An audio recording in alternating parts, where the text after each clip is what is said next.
Hello guys, welcome back to my channel. मैं निशा। आज मैं आप लोगों के लेके आई हूँ जो लोग भी सीटेट का एग्ज़ाम देने जा रहे हैं उनके लिए मोस्ट इंपॉर्टेंट सीटीपी के क्वेश्चंस लेके आई हूँ। ये क्वेश्चंस वो क्वेश्चंस हैं जो हमारे एग्ज़ाम में पूछे जा चुके हैं। तो चलिए स्टार्ट कर रहे हैं। तो इससे पहले जिन लोगों ने इसकी वीडियो नहीं देखी तो वो मेरी प्लेलिस्ट में जाकर वीडियोज़ को देख सकते हैं। तो चलिए स्टार्ट करते हैं। तो क्वेश्चन नंबर हमारा फर्स्ट है, कह रहे हैं कि बच्चों द्वारा यानी कि स्टूडेंट द्वारा की जाने वाली त्रुटियों के संबंध में निम्नलिखित में से कौन सा कथन क्या है सत्य है। हमें यहाँ पे सही को टिक करना है। तो कौन सा कह रहे हैं कि कौन सा कथन सत्य है। तो बच्चों द्वारा की जाने वाली त्रुटियों के संबंध में निम्नलिखित में से कौन सा कथन सत्य है।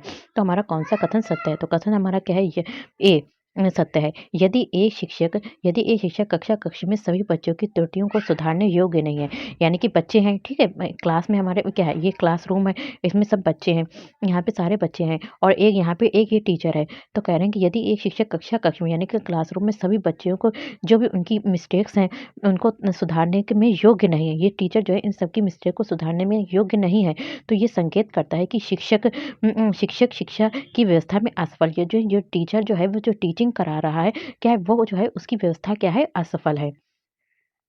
नेक्स्ट हमारा क्वेश्चन है, क्वेश्चन नंबर 2 है, कह रहे हैं कि नर्सरी कक्षा में शुरुआत करने के लिए यानी कि बच्चों को पढ़ाने के लिए नर्सरी कक्षा में शुरुआत करने के लिए कैसे हम स्टार्ट करेंगे।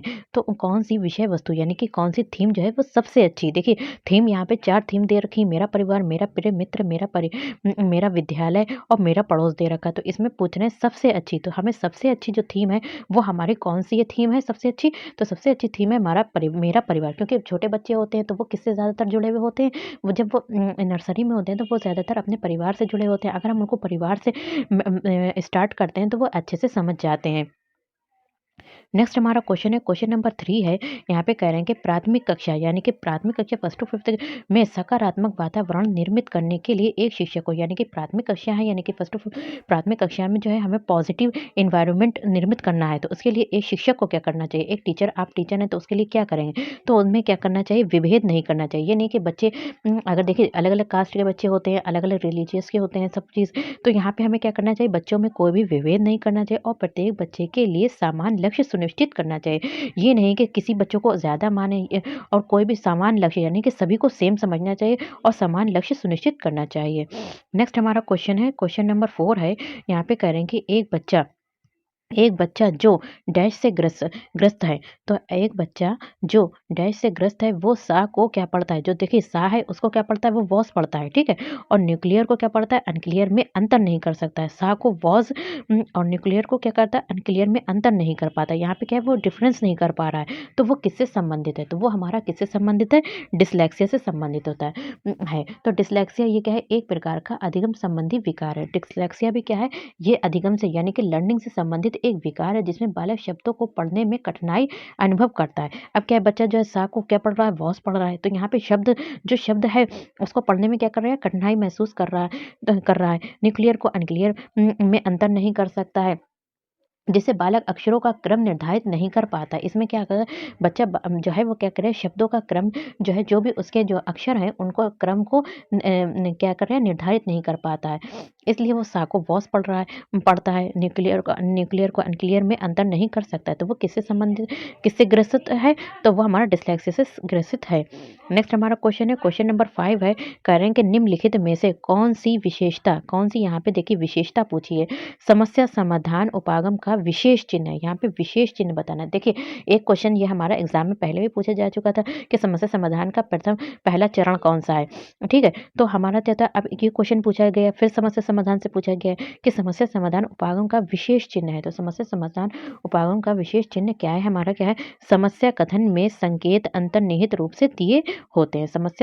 कथन में जो होते हैं संकेत जो होते हैं वो क्या होते हैं, अंतर्निहित रूप से दिए होते हैं। नेक्स्ट हमारा क्वेश्चन है, क्वेश्चन नंबर 6 है, कह रहे हैं कि प्रतिभाशाली विद्यार्थी, एक प्रतिभाशाली जो विद्यार्थी है, तो प्रतिभाशाली विद्यार्थी क्या करता है, शिक्षकों से स्वतंत्र होते हैं, स्वभाव से अंतर्मुखी होते हैं, अपनी आवश्यकताओं को दृढ़तापूर्वक नहीं कह सकते, बल्कि क्या होते हैं, जो प्रतिभाशाली बच्चे होते हैं वो क्या होते हैं, वो अपने निर्णयों में आत्मनिर्भर होते हैं, अपने काम भी वो खुद करते हैं, अपने बारे में सोचते भी खुद ही हैं। तो ये सब किसकी जो कैरेक्टरिस्टिक्स हैं या फिर विशेषता हैं, तो ये प्रतिभाशाली बच्चों की विशेषता है।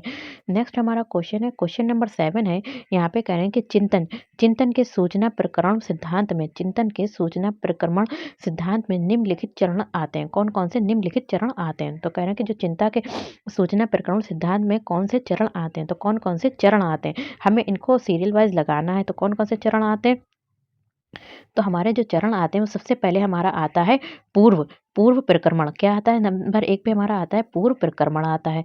दूसरे नंबर पे हमारा आता है दूसरे नंबर पे आता है श्रेणीकरण श्रेणीकरण आता है दूसरे नंबर पे। फिर आता है हमारा खा। तो खा क्या है? हमारा प्रतिक्रिया चयन। फिर आता है तीसरे नंबर पे हमारा क्या आता है? प्रतिक्रिया चयन आता है। और चौथे पे हमारा क्या आता है? प्रतिक्रिया क्रियान्वयन आता है। ये किस पे आता है? चौथे पे आता है। तो हमारा आंसर क्या हो जाएगा? वो हमारा आंसर हो जाएगा डी। नेक्स्ट हमारा क्वेश्चन है, क्वेश्चन नंबर 8 है। यहाँ पे कह रहे हैं कि सीखने संबंधी निर्योग्यताएं जो होती हैं सामान्यतः सीखने संबंधी यानी कि लर्निंग से संबंधित जो होती हैं सीखने से संबंधित लर्निंग से संबंधित निर्योग्यताएं सामान्यतः किस बच्चों में पाई जाती हैं? तो उन बच्चों में पाई जाती हैं। किन बच्चों में? उन बच्चों में पाई जाती हैं जो विशेषतः जिनके पैतृक अभिभावक इस प्रकार की समस्या से ग्रसित होते हैं। देखिए, अगर बच्चा अगर देखिए बच्चा अगर पेरेंट्स भी मतलब ज़्यादा पढ़े लिखे नहीं या कुछ भी हैं तो उन्हें नहीं ज़्यादा समझ में आता है, तो इस तरीके से बच्चे भी जो होते हैं थोड़े उनके वीक होते हैं। लेकिन अगर पेरेंट्स अच्छे होते हैं, सही होते हैं, पढ़े लिखे होते हैं, तो फिर उनके बच्चे भी मतलब अच्छे समझदार होते हैं। तो वही कह रहे हैं कि सीखने संबंधित निर्योग्यताएँ जो होती हैं वो किसमें ज़्यादातर आएँगी? तो वो उनमें आती हैं जिनके पैतृक जो होते हैं अभिभावक इस प्रकार की समस्याओं से ग्रसित हैं। फिर वो समस्या जो होती हैं उनके बच्चों में भी आती हैं। नेक्स्ट हमारा क्वेश्चन है, क्वेश्चन नंबर 8 है। यहाँ पे 9 है। कह रहे हैं कि मोनिका एक लड़की है जो गणित की शिक्षिका मोनिका जो गणित की शिक्षिका है। यहाँ पे टीचर का नाम क्या है? यहाँ पे मोनिका है। राधिका से एक प्रश्न पूछती है। राधिका से कोई उत्तर ना मिलने पर वो तुरंत मोहन से दूसरा प्रश्न पूछती है। जब उसे महसूस होता है कि मोहन उत्तर बताने में संघर्ष कर रहा है तो वो अपने प्रश्न के शब्दों को बदलती है कि मतलब मोहन जो है यहाँ पे उत्तर देने की कोशिश कर रहा है, कहीं मोहन उत्तर ना दे दे, तो वो क्या कर देती है? अपने प्रश्न के शब्दों को बदलती है। मोनिका की ये प्रवृत्ति ये प्रदर्शित करती है कि तो मोनिका की जो उसकी जो शिक्षक की जो टीचर है उनकी जो प्रवृत्ति है वो ये क्या प्रदर्शित कर रही है? वो क्या दिखा रही है? तो वो ये दिखा रही है कि मोहन यहाँ पे क्या कर रही है कि वो मोहन का पक्ष लेकर लिंग भूमिकाओं में रूढ़िबद्धता को बढ़ावा दे रही है। तो मोहन का वो किसका ले रही है? मोहन का पक्ष ले रही है। मोहन का पक्ष लेकर लिंग भूमिकाओं में रूढ़िबद्धता को बढ़ावा दे रही है।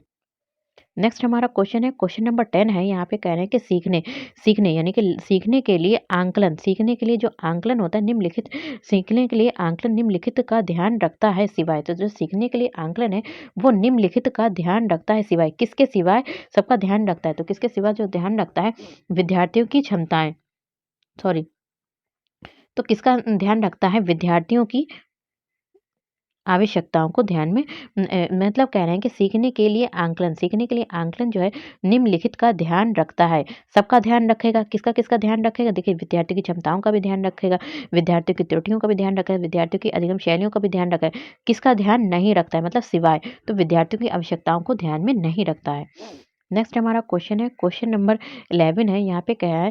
एक समान जुड़वा भाइयों में से एक को सामाजिक आर्थिक रूप से ध्यानबद्ध परिवार द्वारा गोद लिखी। यहाँ पे 2 भाई हैं, ठीक है? एक ये भाई है, एक ये भाई है।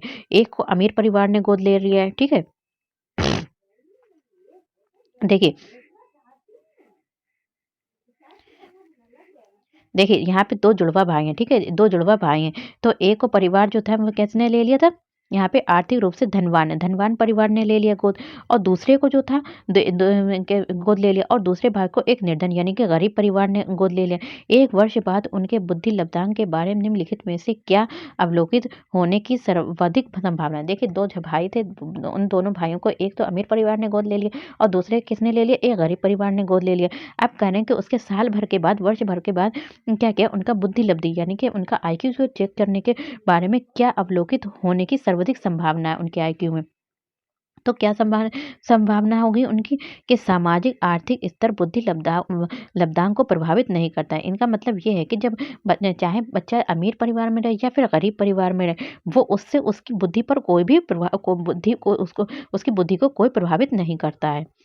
नेक्स्ट हमारा क्वेश्चन है, क्वेश्चन नंबर 12 है, कह रहे हैं कि निम्नलिखित में से कौन सा सूक्ष्म गतिक कौशल है? कौन सा कौशल है?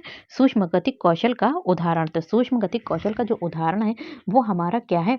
सूक्ष्म लिखना। देखिए जो हम अपनी फिंगर से करते हैं वर्क, जो देखिए जैसे कि हम शर्ट के बटन लगाना है या फिर छोटे छोटे काम करना है, लिखना है, तो ये सब चीज़ें जो होती हैं हमारी सूक्ष्म गतिक कौशल में आ जाती हैं। सूक्ष्म गतिक कौशल का संबंध शारीरिक क्रियाओं से, किससे? शारीरिक क्रियाओं से, जिसमें जैसे सॉरी, तो सूक्ष्म गति कौशल में जो होते हैं वो छोटे-छोटे काम होते हैं, बल्कि स्थूल गति कौशल, एक आता है स्थूल गति कौशल जो होता है उसमें जो होती है जैसे कि जो शारीरिक क्रियाएँ होती हैं जिसमें दौड़ना है, चढ़ना, फुदकना आदि आता है, जबकि लिखना जो होता है वो हमारा काय में आता है? सूक्ष्म गति कौशल में आता है।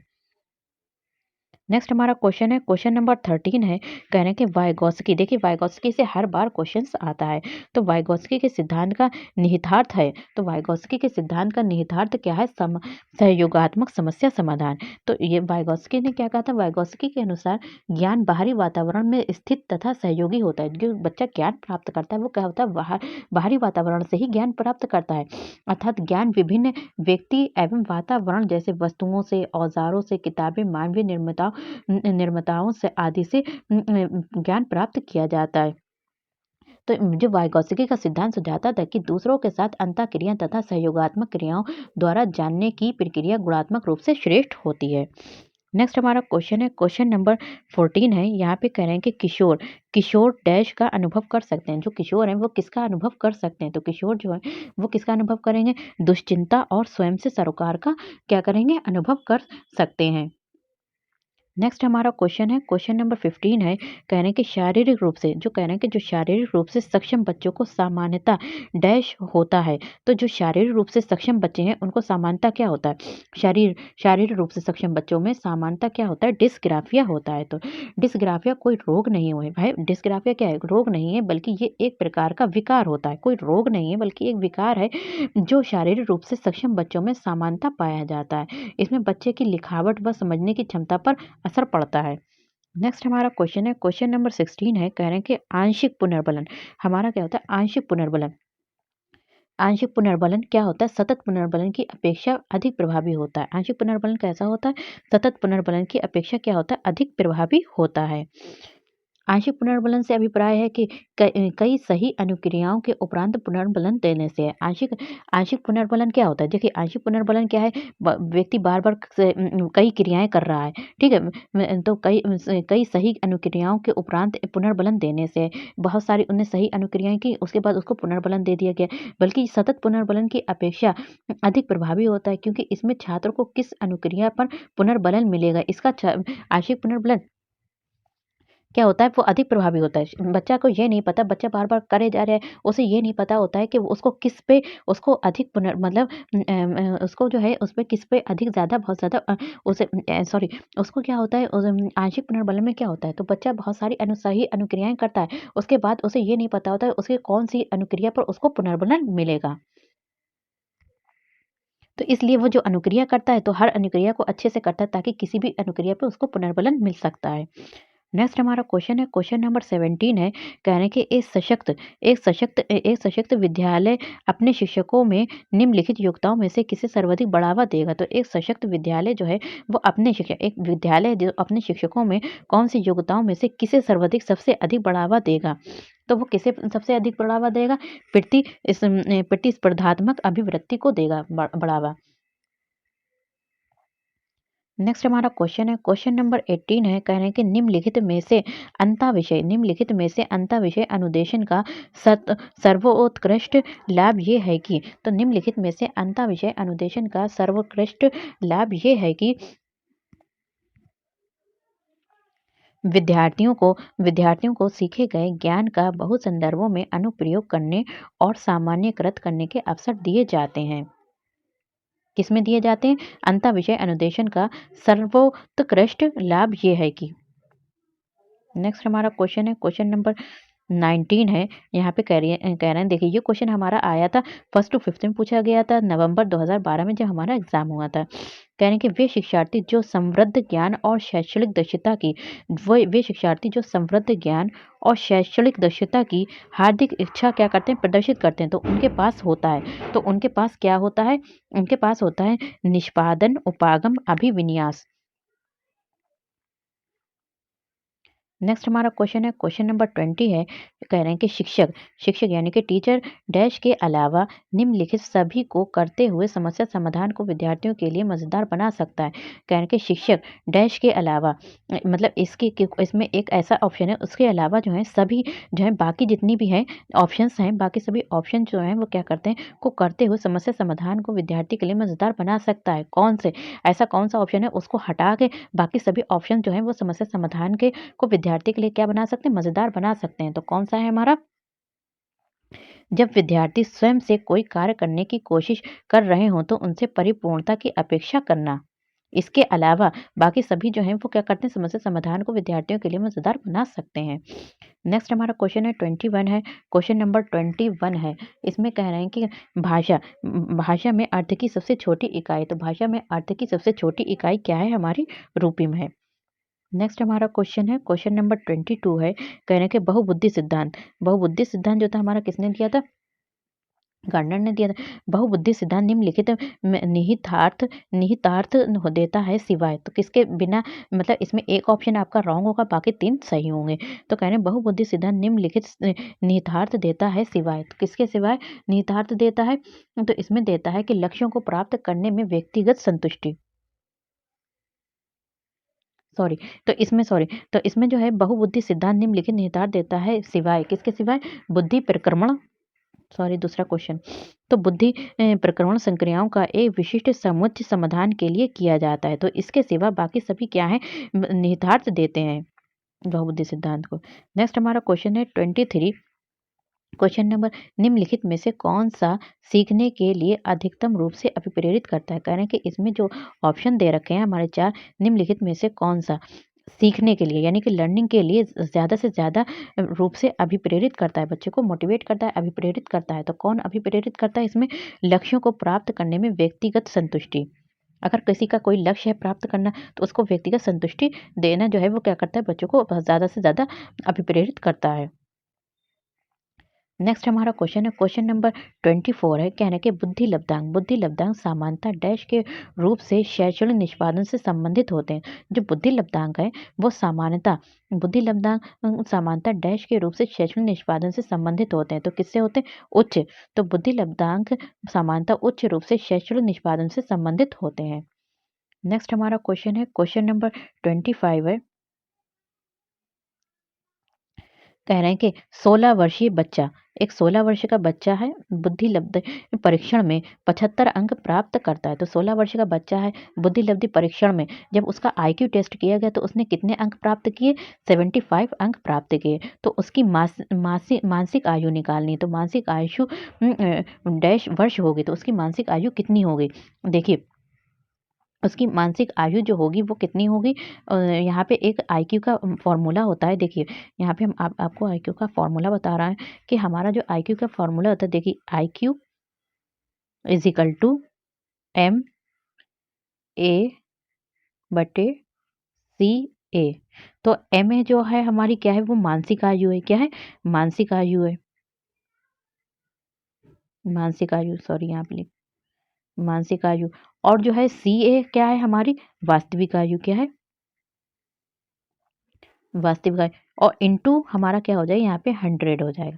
तो यहाँ पे हम कितना लगाएंगे? देखिए आईक्यू यहाँ पे हमारी बुद्धि लब्धि कितनी दे रखी है? जो हमारा आईक्यू है वो हमारा दे रखा है 75। कितना दे रखा है? 75 दे रखा है आईक्यू। और सी ए यानी कि जो हमारी यहाँ पे उसकी यहाँ पे जो मतलब सी ए जो थी उसकी वास्तविक आयु तो सी ए क्या है? उसकी वास्तविक आयु है। जो वास्तविक आयु वो कितनी बताई थी? 16 वर्ष बताई थी। तो यहाँ पे आ जाएगा देखिए ये हमारा फॉर्मूला था यहाँ पे आई क्यू। तो फॉर्मूला हमारा था I Q is equal to M A upon C A into 100। तो यहाँ पे हमने आई क्यू को रखा है हमने कितना रखा है? 75 रख दिया है आई क्यू। ठीक 75 आई क्यू रख दिया और हमारा आ जाएगा एमए, ठीक है? हमें एमए निकालना है, यानी कि मानसिक आयु निकालना है, एमए निकालना है और उसके बाद हमने 16 वर्ष उसकी वास्तविक आयु थी और इंटू 100, ठीक है? अब तो हमें क्या निकालना है? एमए निकालना है। एमए इधर आ जाएगा, एमए इधर आ जाएगा आपका और यहाँ पे इज़ इक्वल टू हो जाएगा और 75 इंटू 60 अपॉन 100। तो आपका जो आंसर निकलेगा, तो वो आंसर आपका हो जाएगा, कितना हो जाएगा? 12 वर्ष। कितना हो जाएगा? 12 ईयर्स। नेक्स्ट हमारा क्वेश्चन है, क्वेश्चन नंबर 26 है। कह रहे हैं विद्यार्थियों के पोर्टफोलियो के लिए सामग्री का चयन करते समय डैश ज़रूर होना चाहिए। तो विद्यार्थियों के लिए जो हम पोर्टफोलियो को के लिए जब हम सामान खरीदते हैं, ठीक है? सामान को चयन करते हैं या फिर सिलेक्ट करते हैं, चूज़ करते हैं, तो करते समय डैश ज़रूर होना चाहिए। किसका हमें ज़रूर होना चाहिए? तो इसमें जो है विद्यार्थियों का समावेशन ज़रूर होना चाहिए। इसमें जो है विद्यार्थियों को भी समावेशन करना चाहिए। नेक्स्ट हमारा क्वेश्चन है, क्वेश्चन नंबर 27 है। कह रहे हैं कि सफल समावेशन, एक सफल समावेशन को निम्नलिखित की आवश्यकता होती है। तो एक सफल समावेशन को निम्नलिखित की आवश्यकता होती सिवाय, मतलब हमें जो है एक नेगेटिव है उसको निकालना है।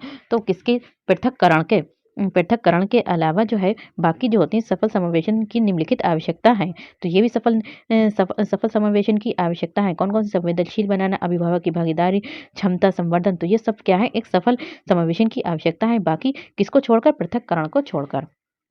नेक्स्ट हमारा क्वेश्चन है, क्वेश्चन नंबर 28 है। यहाँ पे कह रहे हैं कि विद्यालय में भेदभाव से बचने का सर्वोत्तम तरीका हो सकता है। तो विद्यालय में लिंग भेदभाव, यानी कि जो जेंडर भेदभाव से बचने का सबसे ऊंचा सर्वोत्तम तरीका हो सकता है। कौन सा हमारा सर्वोत्तम तरीका हो सकता है? क्या है?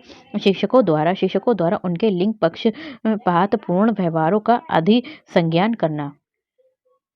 नेक्स्ट हमारा क्वेश्चन है 29 है, क्वेश्चन नंबर 29 है। कहने के शैक्षणिक क्षेत्रों में निष्पादन के आधार पर शैक्षणिक क्षेत्रों में निष्पादन के स्तर को बढ़ाने का औचित्य स्थापन किस आधार पर किया जा सकता है? कहने के जो सह शैक्षणिक क्षेत्रों में निष्पादन के आधार पर शैक्षणिक क्षेत्रों में, देखिए एक शैक्षणिक क्षेत्र होता है, एक सह शैक्षणिक क्षेत्र होता है। शैक्षणिक क्षेत्र में जिसमें जैसे एजुकेशन से संबंधित होता है और सह शैक्षणिक क्षेत्र जो मतलब अदर एक्टिविटीज बच्चों को कराई जाती हैं।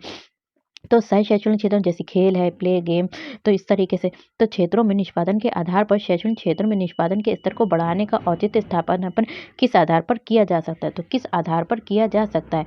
ये व्यक्तिगत विभिन्नताओं को क्या करता है? संतुष्ट करता है। नेक्स्ट हमारा क्वेश्चन है और लास्ट क्वेश्चन है हमारा। कह रहे हैं कि यहाँ पे विद्यालय में नियमित उपस्थिति के लिए, विद्यालय में हम चाहते हैं बच्चे लगातार आए, नियमित उपस्थिति के लिए वंचित बच्चों को प्रोत्साहित करने का निम्नलिखित में से कौन सा तरीका सर्वाधिक उपयुक्त होगा? देखिए विद्यालय है जिसमें हम चाहते हैं कि बच्चे लगातार कंटिन्यू ज़्यादा से ज़्यादा मतलब अटेंडेंस आए और बच्चे ज़्यादातर स्कूल में उपस्थित हों। तो उनके लिए जो बच्चे क्या थे? वंचित बच्चे, जो बच्चे नहीं आते, वंचित बच्चों को प्रोत्साहित करने के लिए निम्नलिखित में से कौन सा तरीका सर्वाधिक उपयुक्त होगा? तो कौन सा तरीका सबसे अधिक उपयुक्त होगा? आवासीय विद्यालय खोलना। जब हम आवासीय विद्यालय खोलेंगे तो वहाँ पर बच्चे क्या है? वहाँ पर रहेंगे भी, पढ़ेंगे भी, खाए-पिएँगे भी। इससे जो है जो बच्चे वंचित हैं, जो स्कूल नहीं आते हैं, तो वो उनको प्रोत्साहित करने के लिए इस तरीके के विद्यालय खोले जाते हैं वह बहुत ही महत्वपूर्ण होंगे। तो वीडियो पसंद आए तो like, share, subscribe my channel. Thank you. Have a nice day. Best of luck for your exam.